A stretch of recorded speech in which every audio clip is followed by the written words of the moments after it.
दहेज, समाज क्या कहेगा। हमें तो आपकी बच्ची पसंद आ गई है। हमारे लड़के की कद काठी के हिसाब से देखे तो दोनों की जोड़ी बहुत अच्छी लगेगी। जैसा आप सही समझे। बेटा योगेश, तुम दोनों को अगर टाइम चाहिए तो आपस में अकेले में कुछ बात कर सकते हो। हम बाहर चले जाते हैं। जी पिताजी, जैसा आप कहें। योगेश और सविता को अकेले वक्त देकर सब वहां से चले जाते हैं। चाय कैसी लगी? चाय भी अच्छी लगी और आप भी। सच में? हाँ, मैंने तो फोटो देख के ही हाँ बोल दिया था। मुझे भी आप अच्छे लगे। आपको कुछ पूछना हो तो पूछ लीजिए, जैसे खाना बनाना आता है या नहीं, घर के क्या क्या काम कर लेती हूँ, वगैरह वगैरह। वो तो मेरी माँ आपकी माता जी से पूछ ही लेंगी। वो मेरा डिपार्टमेंट नहीं है। इधर योगेश और सविता जिंदगी भर का साथ जोड़ने की बात कर रहे थे।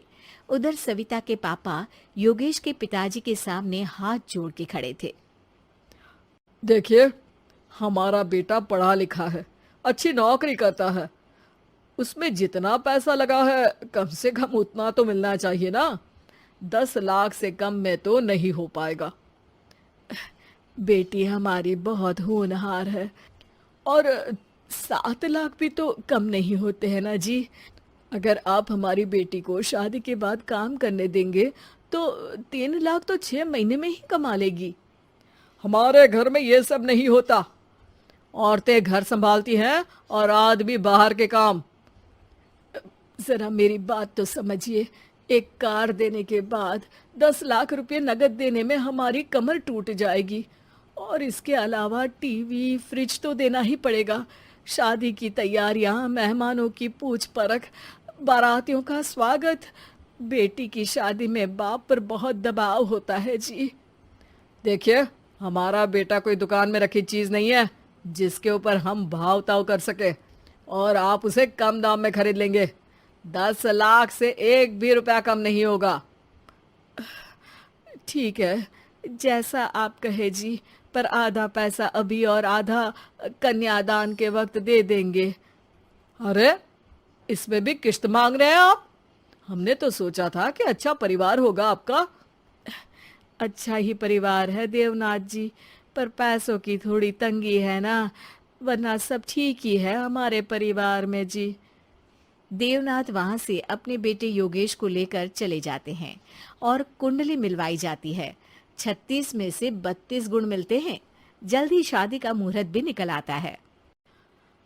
अब कन्या को बुलाइए। आओ बेटी, यहाँ बैठो।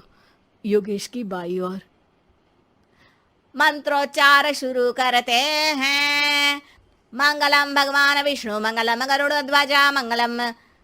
सविता के पापा सविता और योगेश के बीच में जाकर बैठ जाते हैं। बेटी, तेरी माँ को यहाँ बैठना था, पर तेरी विदाई नहीं देखना चाहती होगी शायद, इसीलिए पहले ही चली गई। बाबा, हंसी खुशी का माहौल है, रोने का समय तो विदाई के वक्त होता है ना, तब ये इमोशनल अत्याचार कर लेना। अभी तो मुस्कुराइए, कैमरा आसपास ही है। तभी पीछे योगेश के पिताजी आ जाते हैं। अभी तक पैसे नहीं आए आपके यहाँ से? उठा लूं क्या बेटे को? आते ही होंगे, मैंने अपने छोटे भाई को व्यवस्था करने के लिए कह दिया था। अरे तो जल्दी कराइए ना, वरना देर हो जाएगी। समझ रहे हो ना आप? योगेश और सविता दोनों एक दूसरे की तरफ देखते हैं। सविता चाहती है कि योगेश कुछ बोले, पर योगेश अपना मुंह दूसरी तरफ फेर लेता है। पापा, कितने पैसे की बात की है आपने? अरे बेटी, तुझे इससे क्या मतलब? मेरी डील की है ना, तो मुझे तो पता ही होना चाहिए। कन्यादान की विधि शुरू करेंगे। तभी योगेश के पिता वापस वहां आ जाते हैं। पैसे देते हैं या बेटे को उठवा लूं? मैं आपके हाथ जोड़ता हूँ जी, थोड़ा सा इंतजार कर लीजिए। देवनाथ वहां से चले जाते हैं। तुम अपने पिताजी से कुछ कहते क्यों नहीं? उनके सामने कोई आवाज नहीं उठाता। ऐसा नहीं है, कोई तो उठाएगा ही। तभी वहां सविता के चाचा एक बैग लेकर आते हैं और सविता के पापा को देते हुए कहते हैं, 9 लाख ही हुए। आत्माराम इशारा करके योगेश के पिता को वहां बुलाते हैं। क्या? सिर्फ 9 लाख? बाकी 1 लाख कहाँ है? नहीं हो पाए जी, शादी के बाद कर देंगे। अरे आप बात से पलट रहे हैं।